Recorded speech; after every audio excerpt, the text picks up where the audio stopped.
says, you are busy piling up, calculating, developing your careers, your money, your occupation, your wealth, until you visit the graves. Think about it.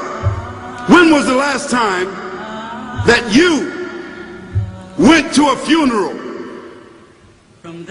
Was it your mother? Was it your father? Was it your grandfather? Was it your uncle? Was it your cousin? Was it your friend? Was it your wife? Was it your husband? The last time that you visited the grave, when you went to a funeral and you saw that person whom you loved that was laughing, crying, live, boasting, wealthy, educated, denying, arrogant, whatever they were. What was the demeanor of the people when you walked in that funeral home? When that person was stretched out in their last suit? What was the demeanor? Were the people cracking jokes? Were they dancing? Were they clapping and singing songs? No. Silence. Melancholy. Trauma.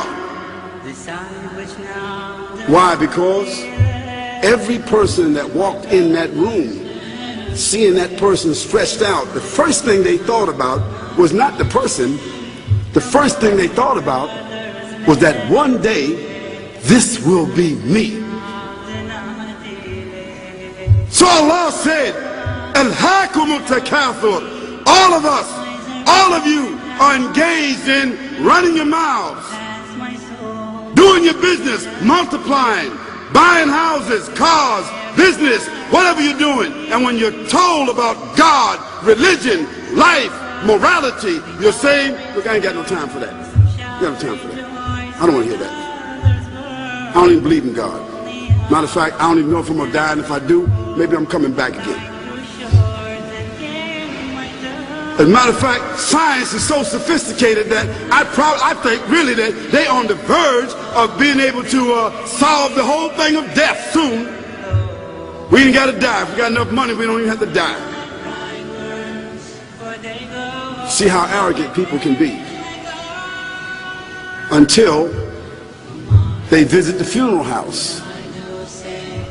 And then after you go to the funeral house, if you got the guts, if you're able to do so, you go to the grave. And now this is another scenario. And you say to yourself, is that it? I mean, 50, 60 years, scraping, struggling, scheming, lying, stealing, fornicating, jumping up and down, begging, working, and this is the end of it? I mean, is this what's going to happen to me? Are they going to be dropping me into a hole in the ground? A hole in the ground, the same hole that a cat digs after it defecates. Just a little deeper.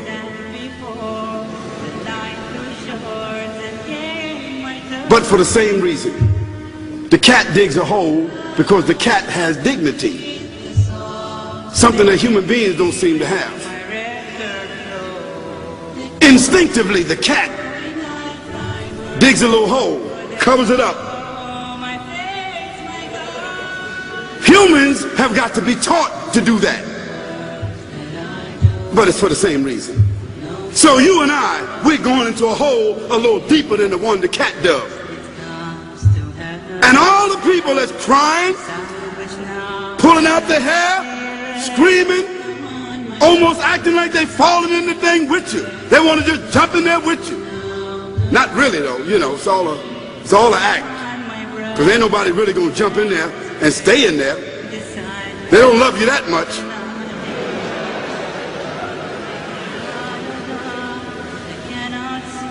And then after all the shoveling, get done, and they fill it up, and the box, you can't even see the box no more, the coffin that cost $5,000.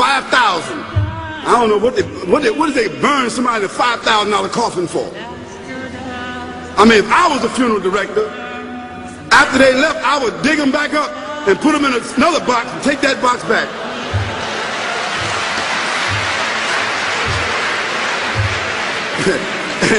and honestly, I'm telling you, that's what they do.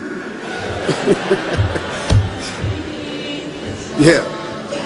So after all the money and all the drama, and they dig that hole and put you in there and cover you up, and everybody goes back to the place, go back to mama's house or daddy's house or whoever's house, and we cook some chicken or whatever it is, and we do a little dancing and drink some scotch and forget all about that person, and then we want the lawyer to come now and talk about, divvying up the spoils. So if that woman who died had a husband, somebody else gonna marry him, you know that. And that man who died, you know that woman, in about 6 months or a year of grieving or whatever it is, she gonna come to understand that she needs somebody else to be with, so she gonna marry somebody. So that means if his suits are still in the closet and he can fit them, who gonna wear them? So it really means that after all this time, and the people walk away from that grave, it's over. What about that person in the grave? What's happening? Because you know and I know that death is almost like sleeping.